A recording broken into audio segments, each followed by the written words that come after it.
felt after 9/11. I felt that we were being attacked, and I felt that I needed to step up and help my country.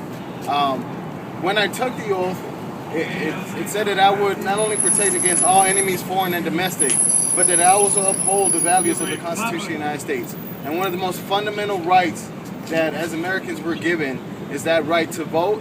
And not only that right to vote, but that right, the right to have that vote counted, and to make sure that you are part of society, and to make sure that you have a say in the direction that our country goes. And we know that the ballots are going to be counted, but the issue that arises is the system that we have here, in which many of our citizens and many of our community members have struggled and take a day off, or struggled just to get their vote in. But what's missing is that why we have to go through such obstacles to get a vote, to make sure that our vote is not only processed, but that it's counted in a timely manner.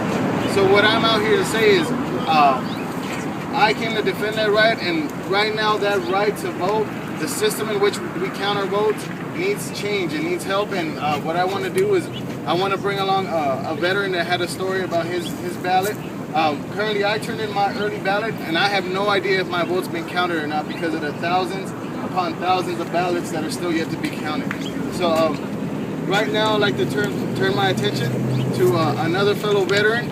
I'd like to thank him for the service as well, and I'd like to bring him on board. I'm a Navy veteran, and I have prior experience canvassing. You know, in my experience just recently, I knocked on many doors where people filled out the paperwork correctly and did not receive their ballots. Or received only sample ballots in lieu of an actual ballot, or like I said, received nothing at all. In contacting these people on the phone, some of them chose not to vote at all, and others were given the runaround when we went to the polls on election day and were forced to fill out a provisional ballot, in spite of the fact that they properly filled out their paperwork. In fact, one woman I spoke with who filled out her paperwork correctly and was forced to fill out a provisional ballot, I said, "Is your story something you'd like to share publicly?" She said, "Well, you know, I don't want to get in trouble." It's like, this is America. Why would you get in trouble for, you know, doing things right and only wanting to vote? So again, my name is Brendan Walsh. I'm an organizing director with Unite here in Arizona, and I've worked with many of these young people to register 34,500 voters, right? And we all work very hard all through the summer to register voters. I want to thank all of you guys for coming out on your day off from school. These folks, like, they don't really take days off. They just work hard trying to get people to vote and trying to empower their community. So once again, we're here. It's not so much that we fear that these 500,000 votes are not going to be counted. We trust that many of them will get counted, although we want to be sure that every single provisional that is cast does get counted. We are concerned, though. We would like to know from the county how many of these provisional ballots came from Latino neighborhoods and in neighborhoods where folks don't tend to vote. We want to make sure that there is not a disproportionate number of provisionals that are in neighborhoods that have traditionally been underrepresented in our political process. We've been asking for that information for a week now from the county. We believe that they should have that information. They probably do, yet they've not yet released those numbers, which is a matter of great concern to us. The other matter, as Tomas mentioned and as Marty mentioned, is that we have spoken with dozens and dozens of voters on the phone that are supposed to receive ballots in the mail that said they did not receive them. So we've started a phone bank. We're going to call 20,000 voters who are on the list of PEVL voters. That's permanent early voter list voters that the county has submitted to the different parties. We're going to call those people to see if they got their ballots and if they voted.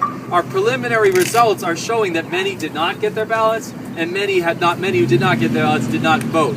It's obviously a matter of great concern, but this goes way beyond the 500,000 votes to all the voters that were disenfranchised because they did not get their ballots. And again, we're pretty certain that this has happened. So our concern is that in Arizona, we have hundreds of thousands of people that are being added to the voting rolls every day. We have a very young Latino population that many more and more of them reach 18 every day, right? How many of you guys are going to turn 18 in the next year?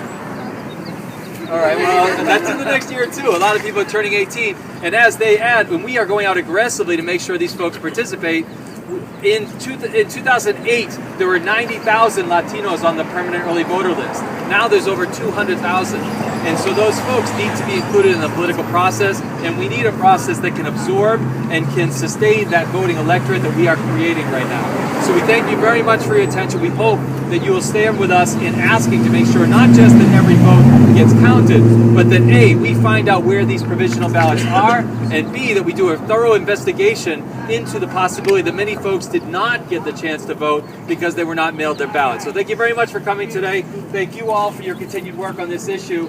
And again, let's count all those votes. Thanks very much.